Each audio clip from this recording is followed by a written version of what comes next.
नमस्ते दोस्तों, मैं विजय ठक्कर और आप सबका स्वागत करता हूं हमारे एक नए वीकली एनालिसिस वाले वीडियो में। अभी आज के वीडियो में हम लोग बात करेंगे मार्केट के बारे में, जो ऑलरेडी अच्छा खासा गिर रहा है और बैंक निफ्टी में तो एक ब्रेकडाउन भी आया है और ये ब्रेकडाउन एक तरीके से सीरियस है।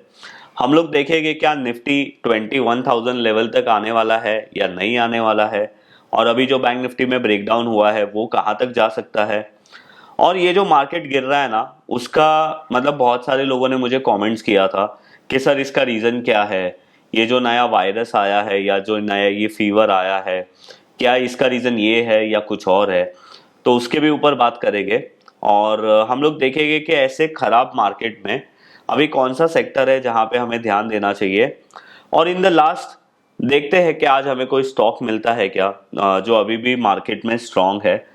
जनरली क्या होता है ना, ऐसे मार्केट में सब जगह पे सेलिंग आती है, आपके अच्छे स्टॉक्स भी खराब हो जाते हैं। इनफैक्ट लास्ट वीक में बहुत सारे कंपनीज के अपडेट आए थे क्वार्टरली रिजल्ट आने से पहले। और एक कंपनी थी कल्याण ज्वेलर्स, कंपनी थी क्या मतलब है Kalyan jewellers, compare to other jewellery जो कंपनीज है ना, उसका जो अपडेट है वो बेटर आया था। बट वो स्टॉक भी ऑलमोस्ट 15% या 13% जितना नीचे गिर गया लास्ट वीक। तो देखो यही बात है कि जो कंपनी अच्छा रिजल्ट दे रही है उसमें भी करेक्शन आ रहा है, और जो कंपनी खराब रिजल्ट दे रही है वो तो ऑलरेडी गिरी हुई थी और थोड़ा बहुत उसमें भी करेक्शन आ रहा है। बट अगर आप ध्यान से देखोगे तो लास्ट वीक में निफ्टी के कंपैरिजन में बैंक निफ्टी ज़्यादा गिरा है और स्टॉक्स में उससे तो ज़्यादा ही करेक्शन आया है। बहुत सारे स्टॉक्स के ब्रेकआउट्स हम लोग ने लास्ट वीक देखे थे, उनके ब्रेकआउट्स भी फेल हो गए हैं। और ऐसे टाइम पे है ना, ना आपकी स्विंग ट्रेडिंग चलती है, ना आपकी शॉर्ट टर्म ट्रेडिंग चलती है, और जो स्ट्रॉन्ग फंडामेंटल वाले स्टॉक्स होते हैं ना, वो भी अच्छे खासे थोड़े बहुत गिरते हैं। और चलो एक काम करते हैं, अभी हम लोग चार्ट में जाके देखेंगे कि आगे हमें मार्केट में क्या लग रहा है और निफ्टी के कौन से लेवल्स पे हमें ध्यान रखना चाहिए। तो अभी आप लोग जो चार्ट देख रहे हो ये निफ्टी का मंथली टाइम फ्रेम का चार्ट है। और आप यहाँ पे एक चीज देखो कि हमारा जो करेक्शन है वो सितंबर मंथ से, करेक्शन तो नहीं बोल सकते, करेक्शन तो अक्टूबर मंथ से स्टार्ट हुआ था, पर सितंबर मंथ में मार्केट ने ऊपर जाना बंद कर दिया था। और वहां से लेके अगर अभी तक हम लोग कैलकुलेट करें हाई से लेके अभी तक, तो हम लोग ऑलमोस्ट 11% तक गिर चुके हैं। और अगर मैं आप लोगों को एक लेवल की बात करूं कि कौन से लेवल पे हमें निफ्टी में ध्यान देना चाहिए, तो उसके लिए है ना मैं फिबोनाची रिट्रेसमेंट का यूज़ करूंगा। और वो बहुत सिंपल सी चीज़ है। आपको क्या करना है, यहाँ पे जाना है और फिब रिट्रेसमेंट को सिलेक्ट करना है। अभी आपको ये देखना है कि मार्केट में जो अभी रैली चल रही थी ना, वो कहाँ से स्टार्ट हुई थी। तो आप यहाँ पे देखो, मार्च 2023 में एक डोजी कैंडल बना था, अप्रैल मंथ से एक अच्छी रैली चली, जो नॉन स्टॉप आप बोल सकते हो कि अभी जो रिसेंटली निफ्टी ने हाई मारा था वहां तक गया था मार्केट। और आप देखो, अगर आप वो रिट्रेसमेंट निकालते हो तो 38.20% जो रिट्रेसमेंट है वो आता है 22,850 का। उसके बाद 50% रिट्रेसमेंट जो है वो आता है 21,798 का। और 61.80% रिट्रेसमेंट आता है 20,740 का। तो अभी हमारे लिए ये तीनों नंबर बहुत ही ज़्यादा इम्पॉर्टेंट है। मैं तो ये बोलूँगा कि 50% और 61%, 61.80% जो रिट्रेसमेंट है वो सबसे ज़्यादा इम्पॉर्टेंट है। बट 38.20% रिट्रेसमेंट जो है 22,850, वो भी एक इम्पॉर्टेंट लेवल है। अगर मार्केट और करेक्शन देता है तो ये तीन लेवल्स पे हमें ध्यान देना चाहिए एज अ सपोर्ट देखने के लिए। बट देखो, बहुत सारे लोगों की क्या गलती होती है ना, कि जब मार्केट गिरता है तो वो गिरते हुए मार्केट में बाय करते रहते हैं, जिसे बोलते हैं कि बाइंग द फॉलिंग नाइफ, ऐसा। बट मेरे हिसाब से वो अप्रोच अच्छी नहीं होती है। मैं भी मार्केट में बहुत सालों से हूँ। बहुत बार ऐसा होता है ना कि हम लोग ऐसा सोचते हैं कि मार्केट अभी बहुत नीचे गिर गया, अभी यहाँ से मार्केट ऊपर जाएगा, और वहाँ से ही मार्केट में और एक नया करेक्शन स्टार्ट होता है। तो ऐसे टाइम पे क्या होगा कि अगर आपने कोई स्टॉक को समझो 200 पे था और वो गिरते गिरते 100 रुपया हो गया, और आप ये सोच के लेते हो कि भाई ये 200 वाला स्टॉक अभी 100 रुपया हो गया है, अभी तो ये बहुत गिर गया है, चलो लेते हैं। तो देखो, वो 100 रुपये वाला स्टॉक 30 रुपया भी जा सकता है। तो मैं आप लोगों को ये सजेस्ट करूंगा कि ऐसे मार्केट में हम लोग ऑब्वियसली अगर आप कोई फंडामेंटली स्ट्रॉन्ग कंपनी को ट्रैक कर रहे हो तो ज़रूर ये अप्रोच आप लोगों को लेना चाहिए, but on the basis of technical analysis ये अप्रोच थोड़ा आपको अवॉइड करना चाहिए, क्योंकि मैं जनरली मोमेंटम में ज़्यादा बिलीव करता हूँ। और अभी ओवरऑल मार्केट का जो सिनेरियो है वो देख के लग रहा है कि मार्केट का जो मोमेंटम है वो फिलहाल डाउन साइड में है। तो मैंने आप लोगों को एक लॉन्गर टर्म में एक सपोर्ट लेवल बता दिया।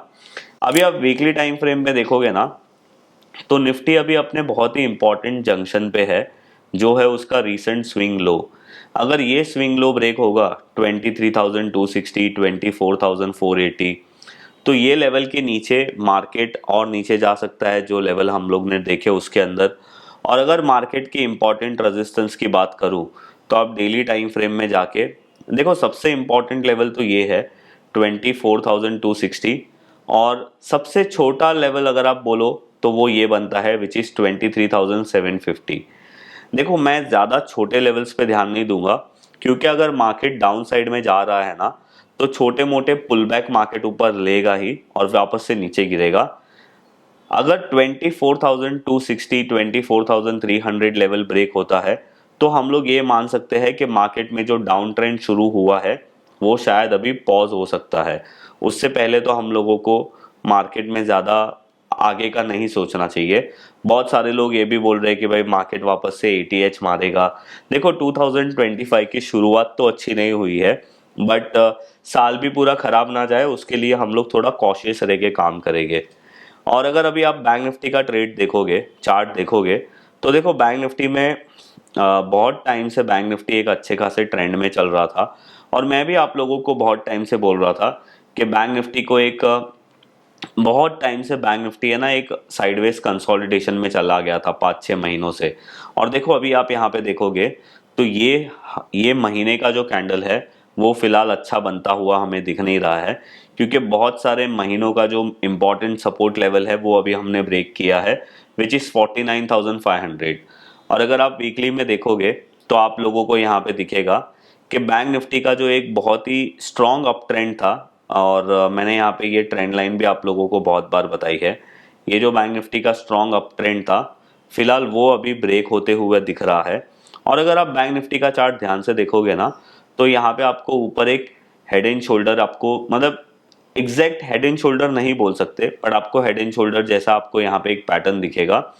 और अभी हमने वो लेवल मतलब वो पैटर्न को ब्रेक डाउन कर दिया है। और ये जो बैंक निफ्टी का वीकली चार्ट है ना, जिस तरीके से मैं बोलता हूँ ना किंग कैंडल होता है ब्रेकआउट में, तो उस तरीके से ये एक आप इसको डेड कैंडल बोल सकते हो, क्योंकि ये एक प्रॉपर ब्रेकडाउन कैंडल है जो बहुत वीकनेस हम लोगों को दिखा रहा है। अगर बैंक निफ्टी की रेंज हम लोग कैलकुलेशन करते हैं कि बैंक निफ्टी और कितना नीचे जा सकता है, तो बैंक निफ्टी की जो ये रेंज है वो कैलकुलेट करके अगर आप ब्रेकडाउन के बाद लगाते हो तो आप लोग यहाँ पे देख सकते हो कि बैंक निफ्टी का जो लेवल है वो 44,780 तक का आ रहा है। तो ये एक अच्छी बात नहीं है। अभी हम लोग ऑलमोस्ट 48,700 के पास है ऑलमोस्ट, और 3-4 हज़ार पॉइंट बैंक निफ्टी नीचे जा सकता है। और अगर बैंक निफ्टी की मैं इम्पॉर्टेंट रेजिस्टेंस की बात करूं तो अभी के हिसाब से जिस टाइम पे ये मैं वीडियो बना रहा हूं उस टाइम के हिसाब से 51,630, 51,650 लेवल है। मैं आप लोगों को इम्पॉर्टेंट रेजिस्टेंस की बात कर रहा हूं, मैं कोई भी आप लोगों को ट्रेडिंग या ऐसे 15 मिनट 10 मिनट वाले लेवल्स की बात नहीं कर रहा। मैं आप लोगों को जो लेवल बता रहा हूं ना, अगर वो लेवल ब्रेक होगा तो फिर हम बोल सकते हैं कि मार्केट में वापस से स्ट्रेंथ आई है। वो ट्रेडिंग वाले लेवल्स की मैं आप लोगों को बात नहीं कर रहा। और अगर आप सारे सेक्टर्स को देखोगे ना, मैं आप लोगों के ऊपर छोड़ दूंगा, अगर आप सारे सेक्टर्स के वीकली चार्ट देखोगे तो आप देखना आईटी और फार्मा सेक्टर के चार्ट को छोड़ के सारे दूसरे सेक्टर्स के चार्ट है ना अभी अपने इंपॉर्टेंट स्विंग लो के पास है। और जैसे निफ्टी है, तो अगर वो सारे सेक्टर्स के चार्ट भी ब्रेक डाउन करते हैं तो बहुत टाइम के लिए हम लोग एक साइडवेज टू नेगेटिव जोन में जा सकते हैं। और अगर मैं स्ट्रॉन्ग सेक्टर की बात करूं तो एक आईटी सेक्टर का चार्ट अभी भी लॉन्ग टर्म में स्ट्रॉन्ग है, फार्मा सेक्टर का चार्ट थोड़ा बहुत स्ट्रॉन्ग है, और एफएमसीजी का चार्ट एक आप बोल सकते हो कि बेस बना रहा है। उसको हम लोग स्ट्रॉन्ग नहीं बोल सकते पर वो बेस बना रहा है। अभी देखो, अगर मैं लास्ट वीक में एफआईएस की बात करूं तो बिना नंबर देखे आप लोगों को कोई बोलने की ज़रूरत नहीं कि एफआईएस पूरे लास्ट वीक में उन्होंने सेलिंग किया है। डॉलर इंडेक्स की बात करें तो 109 के आसपास पहुंच गया है, ये भी बहुत ऊपर का नंबर आ गया है। इंडिया विक्स की बात करें तो अभी ऑलमोस्ट 15 के आसपास है। एक बार मैं इंडिया विक्स का चार्ट देख लेता हूँ। यस, तो इंडिया विक्स ऑलमोस्ट 14.91 के आसपास है। अभी इंडिया विक्स में इतना पैनिक आया नहीं है, वैसे मार्केट ज़्यादा गिरेगा तो इंडिया विक्स भी बढ़ते रहेगा। क्रूड ऑयल की बात करें तो 75-60 डॉलर के पास है। यूएसडी आईएनआर हमारा मतलब हमारा जो रुपया है वो कंटिन्यूसली वीक होते जा रहा है, ऑलमोस्ट 86 रुपीज़ के पास आ गया है, तो ये एक अच्छी बात नहीं है। लास्ट 3-4 हफ्ते से हमारा जो रुपया है वो वीकर होते जा रहा है। और अगर हम लोग सेक्टर्स की बात करें तो आप यहाँ पे देखो, लास्ट वीक में सबसे ज़्यादा जो सेक्टर गिरा है वो है PSU bank, reality, small cap 50, PSC, media, ये सारे सेक्टर ज़्यादा गिरे हैं। ऑब्वियसली बैंकिंग तो मैंने आप लोगों को बोला ही था, बैंकिंग खराब ही हो रहा है। और लास्ट वीक में सिर्फ एक ही सेक्टर थोड़ा बहुत चला है, वो है आईटी।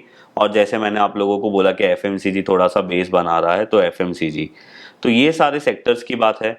और यस, अभी हमारा मार्केट एक वीकर मोड में आ रहा है। मार्केट को देख के ऐसा लग रहा है कि शायद अभी हमारे जो भी बायर्स है उनकी सबकी गेम ओवर हो गई है, और अभी थोड़े टाइम के लिए हमारे जो बेयर्स है वो अपने मार्केट को रूल करेंगे। बट यस, मैं आप लोगों को ये बोलना चाहता हूँ कि ऐसे टाइम पे आप किसी भी स्टॉक में जल्दी से एंट्री मत करिए। आपके पास जो भी स्टॉक आप होल्ड कर रहे थे, अगर उसमें आपके स्टॉप लॉसेस सेट हो रहे हैं तो आप उसमें से एग्जिट कर जाइए।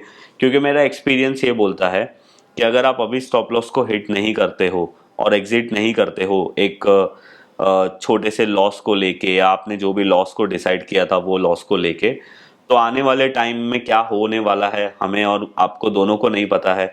अगर आपको कोई भी ऐसा बोलता है ना कि मुझे सब पता है मार्केट में क्या हो सकता है, क्या होने वाला है, तो शायद वो आपको झूठ बोल रहा है। ऐसा भी हो सकता है कि ये वीक हम लोग मार्केट की खराब की बात कर रहे हो और नेक्स्ट वीक मार्केट अच्छा हो जाए। बट हमारे चीज़ में एक ही, हमारे हमारे हाथ में और हमारे कंट्रोल में एक ही चीज़ है, वो है हमारी पोर्टफोलियो की पोजीशन साइजिंग को या हमारे रिस्क मैनेजमेंट को कंट्रोल करना। तो यस, पोर्टफोलियोज मेरे भी डाउन हुए हैं, मेरे भी कुछ स्टॉक्स है उसके स्टॉप लॉसेस हिट हुए हैं, तो मैं भी निकल गया हूँ। अगर आप भी निकल जाओगे तो ज़्यादा समझदारी है, क्योंकि जब मार्केट अच्छा सा हो जाएगा ना, फिर से वापस से मोमेंटम में आएगा ब्रॉडर मार्केट, तो आप वापस से मार्केट में अपनी पोजीशन बना के प्रॉफिट कमा सकते हो। बट अभी आपका जो भी लॉस हो रहा है वो लॉस को बुक करके निकलना ही ज़्यादा समझदारी है। अभी मैंने सारे स्टॉक्स के चार्ट को देखा, उसमें से फिलहाल एक ही स्टॉक मुझे ऐसा लग रहा है जिसके ऊपर आपको ध्यान देना चाहिए, वो है GIC-RE। और अगर आप इसको देखोगे तो ये अभी अपने एक इम्पॉर्टेंट सपोर्ट के पास है। इसका ब्रेकआउट 450 430 के पास हुआ था, ये यहाँ पे ही अभी ट्रेड कर रहा है। हमने लास्ट वीक जुबिलेंट इनग्रीविया के बारे में बात किया था। आप देखो जुबिलेंट इनग्रीविया ने भी अपना ब्रेकडाउन मतलब अच्छा खासा ब्रेकआउट किया पर फिर से नीचे आ गया है। तो जुबिलेंट इनग्रीविया अगर 650 के आसपास आएगा तो भी एक बार हम लोग देख सकते हैं। बाकी तो सारे जो स्टॉक्स थे वो आप लोगों को मैंने बताया है। अगर आप लोग हमारे पीछे वाले वीडियोस देख के वापस से वो स्टॉक को एक बार चेक करो तो आप लोगों को पता चलेगा कि कौन से स्टॉक्स अभी हमारे वॉच लिस्ट में रखने चाहिए। एज ऑफ नाउ मेरे वॉच लिस्ट में सिर्फ GIC-RE है, बाकी सारे स्टॉक्स को मैंने हटा दिया। और ये एक इंडिया सीमेंट है जो ना ऊपर जा रहा है ना नीचे जा रहा है।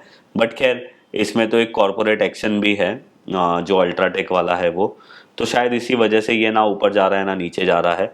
तो बस अभी आज के वीडियो में कोई ज़्यादा स्टॉक्स नहीं है हमारे पास, और मैं आप लोगों को बताऊंगा भी नहीं, क्योंकि अभी हमारा इंटेंशन ये होना चाहिए कि हम हमारे अकाउंट को कैसे प्रोटेक्ट कर सकते हैं, नहीं कि नए ट्रेड ले सकते हैं।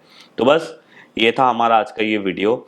और हाँ, कल हमारे चैनल पे है ना, मैंने एक वीडियो पोस्ट किया है जो हमारा मास्टर्स इन वन का पॉडकास्ट है, और उसमें हमारे जो अंकुर जी है उन्होंने उनकी एक स्विंग ट्रेडिंग स्ट्रैटेजी बताई है जो VCP वाली है, जो US के एक ट्रेडर है मार्क मिनर्विनी, उनका एक मेथड है।